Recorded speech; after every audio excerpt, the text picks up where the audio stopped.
आपके हो गई नहीं सर, भाइयों में झगड़ा हो जाएगा आज सर। नहीं, कोई झगड़ा नहीं। श्री चंद्रशेखर जी माने दादा बैठ जाओ, चलो, धन्यवाद। चाहे वो अभिनेता हो, नेता हो, न्यायाधीश हो, सुरक्षा प्रताप कोई भी व्यवसायी हो, आईएएस हो, आईपीएस हो, सरकारी वकील हो, क्लास वन अधिकारी हो, कोई भी अधिकारी हो, उनके बच्चों का इलाज और उनका इलाज जब तक सरकारी अस्पतालों में नहीं होगा सुविधा नहीं आएगी सर। आज हालात देखिए सर, अगर कोई महामारी आ जाए, पहले तो मैं कुदरत से प्रार्थना करूंगा ना आए, अगर आ जाए सर क्या निपटने की तैयारी है? धन्यवाद। ऑक्सीजन नहीं है सर, कोरोना काल में हम देखा। बंद करोगे? हो गई बात आपकी, नहीं आपकी हो गई नहीं सर। भाइयों में झगड़ा हो जाएगा आज सर। नहीं, कोई झगड़ा नहीं। श्री चंद्रशेखर जी हो गई बात, आ गई आपकी, सब बात आ गई। श्री चंद्रशेखर जी माने दादा बैठ जाओ, चलो, धन्यवाद। मैं माननीय सभापति जी आपका धन्यवाद करता हूं कि आपने मुझे मेरी बात रखने का मौका दिया। मान्यवर, जिस क्षेत्र से मैं आता हूं, नगीना से, वहां मेरी मांग है कि नेटौर में एम्स हॉस्पिटल बनवाया जाए, क्योंकि वहां पर एक भी हायर सेंटर नहीं है। नगीना के शेरकोट में सामुदायिक स्वास्थ्य केंद्र का निर्माण कराया जाए, बहुत ज़रूरत है सर। नगीना के ग्राम चक सहजानी में अस्पताल है, ईसीजी मशीन है, ऑक्सीजन है, लेकिन चलाने वाला स्टाफ नहीं है, डॉक्टर अवेलेबल कराए जाएं सर। नगीना के धामपुर में स्वास्थ्य केंद्र बना था, सामुदायिक स्वास्थ्य केंद्र 2018 में, लेकिन डॉक्टर ही नहीं है सर।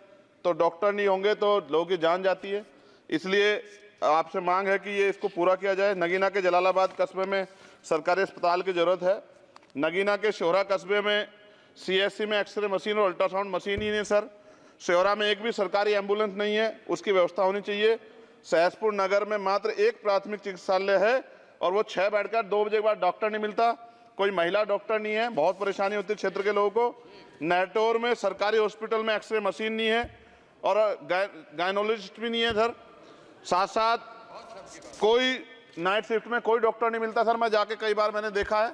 साथ साथ सर, ग्रामीण स्तर पर जिला स्तर पर अस्पतालों में बुनियादी सुविधाएं नहीं हैं, जिनके होने ना होने की वजह से प्राइवेट अस्पतालों में लोगों को जाना पड़ता है, जहां वे लूट के शिकार होते हैं। आम जनता की जेब का क्या हाल है, किससे छिपावा नहीं है। महोदय, इलाज से बेहतर होता है बचाव। मेरी मांग है कि बचाव के लिए मेडिकल कैंप, जागरूकता कैंप लगाए जाएं। साथ साथ मान्यवर, वैसे तो सरकार कह रही है कि हम विश्व गुरु बनने की तरफ बढ़ रहे हैं, 5वीं अर्थव्यवस्था है, लेकिन विकसित भारत की 9 प्राथमिकताएं थी, उनमें कृपया समाप्त करें।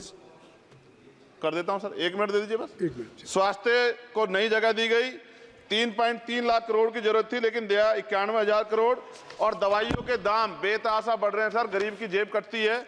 मान्यवर, ज्यादातर सरकारी अस्पताल में डॉक्टर नहीं है, तो इनकी डॉक्टरों की मांग पूरी कर दिया। साथ साथ जो जनता के पैसे से, मान्यवर ये बहुत इंपॉर्टेंट है, जो सुख सुविधा ले रहे, चाहे वो अभिनेता हो, नेता हो, न्यायाधीश हो, सुरक्षा प्रताप कोई भी व्यवसायी हो, आईएएस हो, आईपीएस हो, सरकारी वकील हो, क्लास वन अधिकारी हो, कोई भी अधिकारी हो, उनके बच्चों का इलाज और उनका इलाज जब तक सरकारी अस्पतालों में नहीं होगा सुविधा नहीं आएगी सर।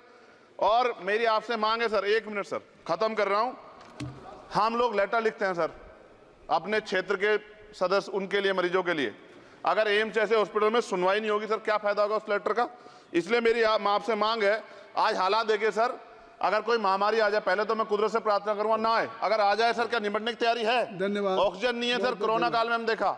मैं धन्यवाद करूंगा सर आपका, और मुझे विश्वास है कि आपकी मांग, आपके जरिए माननीय मंत्री जी से हमारी मांग जो है रखी जाएगी, वो ध्यान देंगी।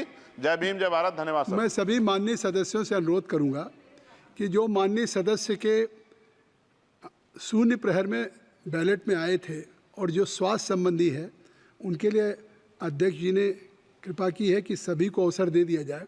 तो जो स्वास्थ्य संबंधी विषय हैं